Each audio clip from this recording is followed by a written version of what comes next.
Congratulations to Capitolio Art Space for the beautiful space. Over to open this art space for 2026. Also, just a little trivia about me as well. I hosted Silver's first birthday party. Yes! Here we are. So 13 years later, I'm still here. And so happy to cheer on Silver in this milestone in his life. So I wonder what the next milestone will be that I will get to host for you, but it's such an honor and a privilege. So standing here in this gallery surrounded by his own work is the culmination of years of patience, practice, and a whole lot of passion. It reminds us that when talent, nurtured early and sincerely, it can truly then grow into something very meaningful and powerful. Now, we mentioned a while ago that Silver has been painting since he was 4 years old, but it wasn't until 2022 that he formally trained under the mentorship of Maestro Fernando Sena, who is widely regarded as the godfather of Philippine art workshops. Under his guidance, Silver has flourished, developing both technical skill and artistic discipline. Working with acrylic and watercolor, he creates pieces inspired by personal experiences and a desire to promote positivity. Truly, when I was talking to Silver a while ago, he was talking a lot about being true to yourself and being kind to others. Beyond storytelling, Silver's art is also deeply rooted in gratitude. He openly acknowledges those who have guided him, especially his mentor, who is our guest of honor tonight. So we are so delighted and honored to have with us and to also grace this space. And Grace is here in front to share a few words. Please join me in warmly welcoming Maestro Fernando Sena! Ng bagong speech, Tagalog. Yes po. Nang napakinggan mo si Henry, galing pala sa English to eh.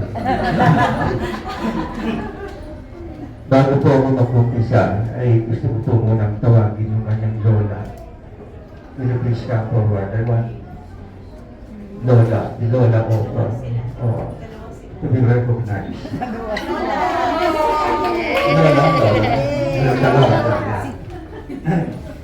Isa po kayo para makita po kayo. Kasi kung wala ko kayo, wala ko yung nanay niya. Isa ko rin i-recognize yung nanay at tatay ni Silver. Nasaan? Ito kayo. Ito kayo para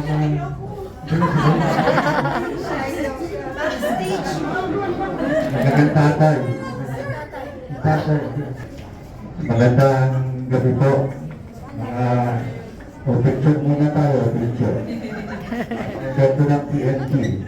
Picture ng picture.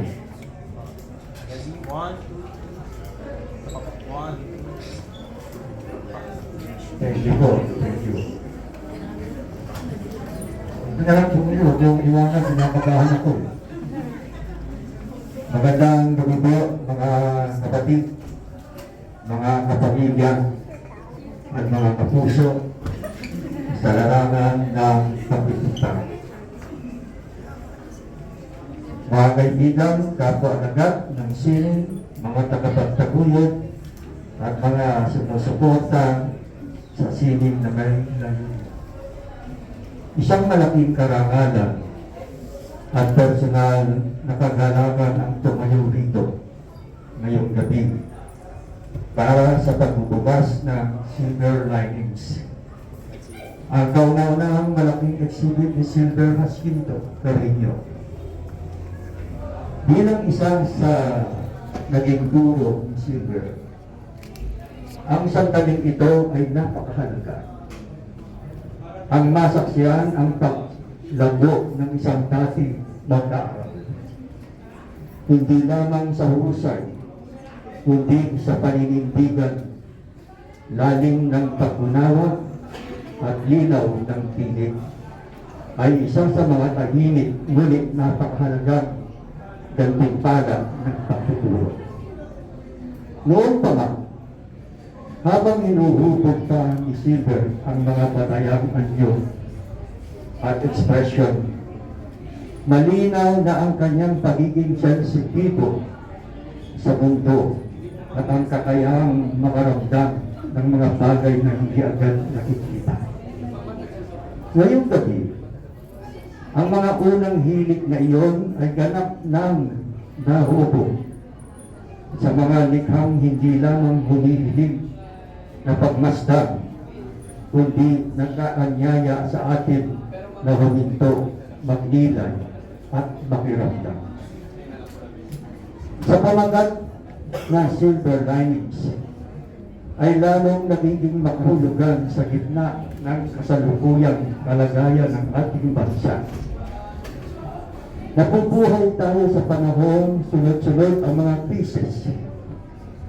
Mas malalakas na bagyo, paulit-ulit na pagtaha, patuloy na pag-init ng klima, at mga pamayanang unang naapektuhan ng kawalan ng hustisyang pangkalikasan.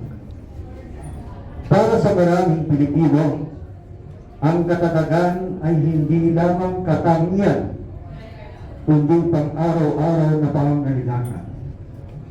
Gayunpaman, sa kabila ng pagkawala, pagkikas, at kawalang katiyakan, patuloy pa rin tayong naghahanap ng pag-asa, gaano pa man kaliit o kasyanan.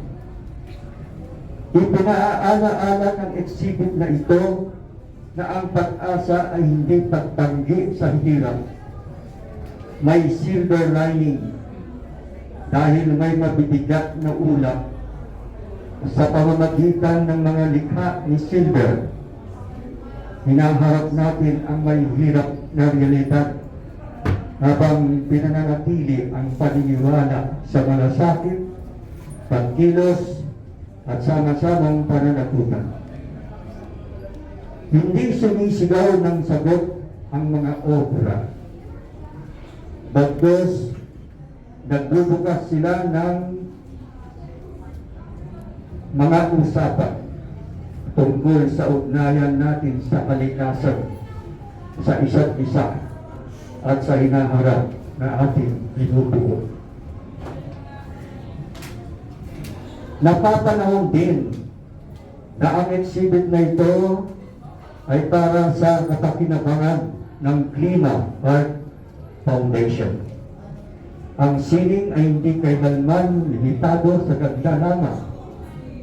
Ito ay kasangkapan sa kamalayan, salamin ng lipunan, at minsan isang tanawagan sa pagkilos. Sa pagsuporta sa layuning ito, pinagtitibay natin na maaaring magsama ang sining at advokasya, at may mahalagang papel ang imahinasyon sa pagkilos laban sa krisis ng klima. Para kay Silver, binabati kita, Silver.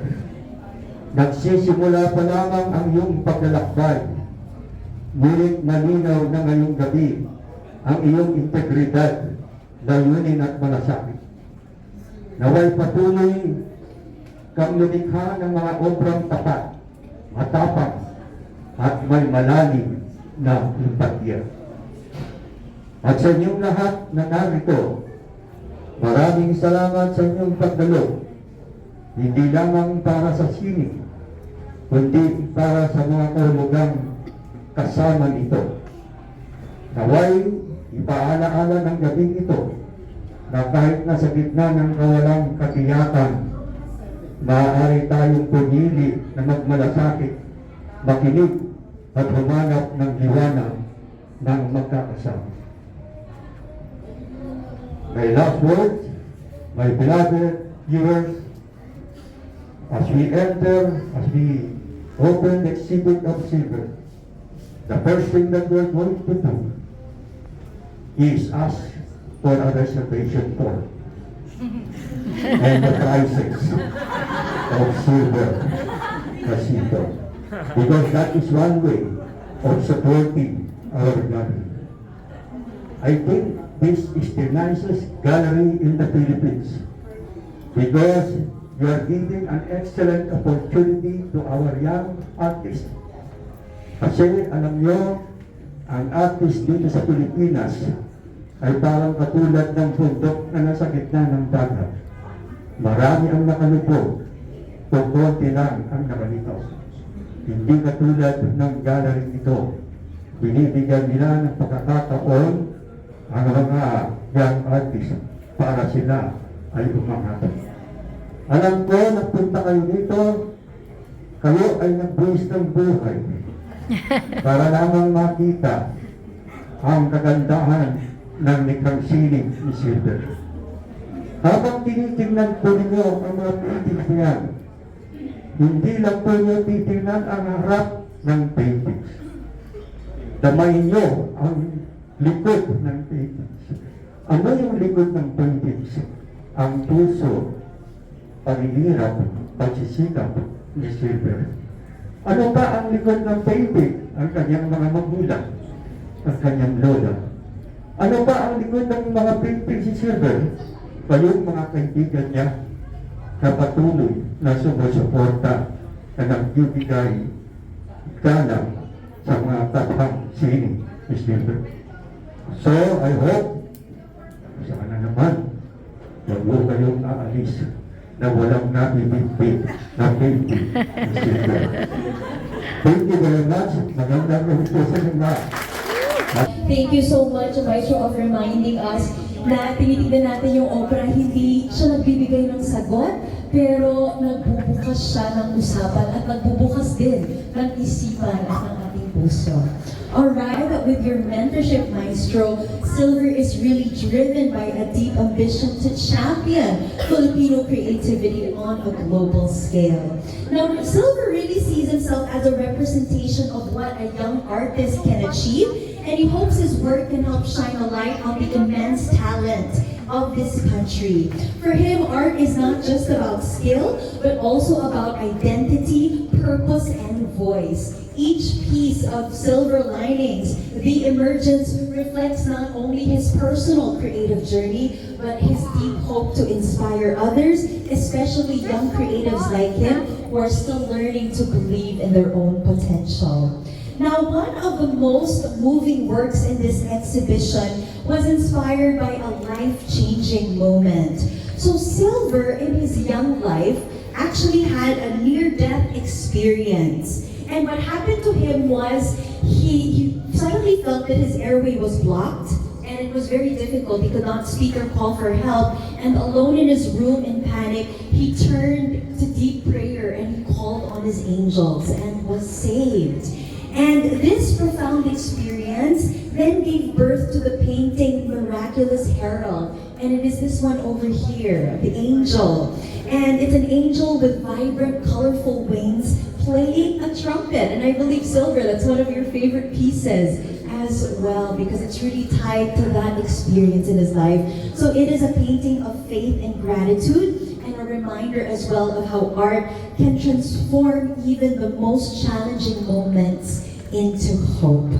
Now with that, of course, I'm sure we're all so excited to finally hear from the young artist himself. So to share more about his story and his creative journey, let us welcome the artist of the hour, a young man with a profound mission. Please welcome Silver Jacinto Murillo.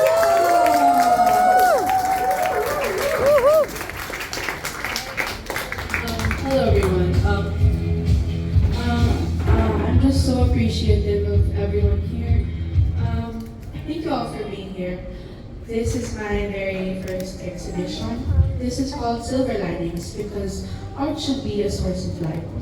It is an emergence because as I stand here before all of you today, I am still learning and I am truly humbled by your presence.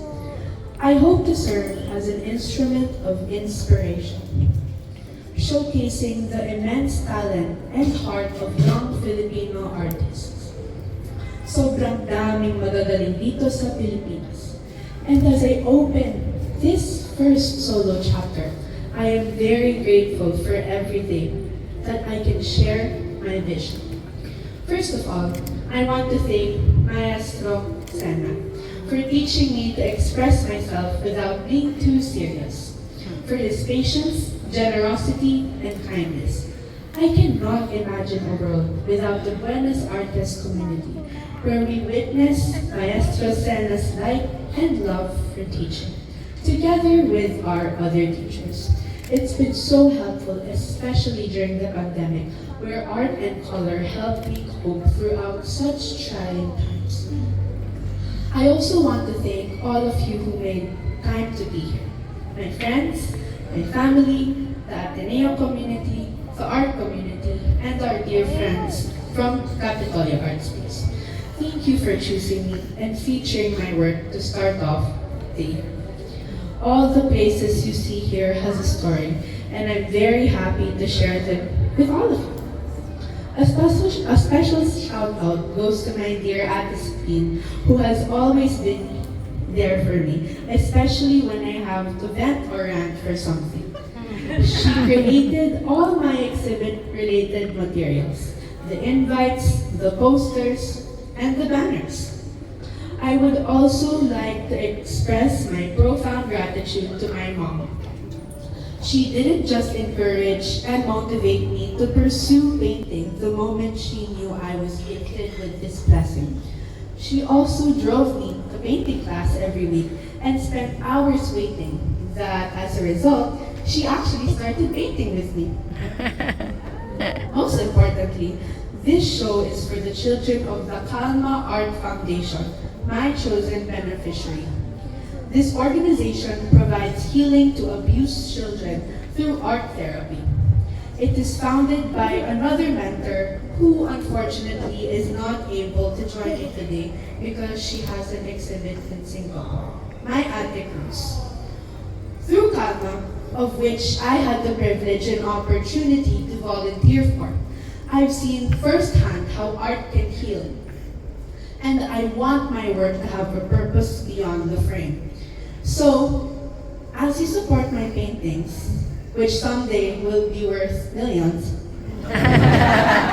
you also support these amazing children. How cool is that? I truly hope you find your own silver lining in these pieces today. Thank you, thank you, thank you.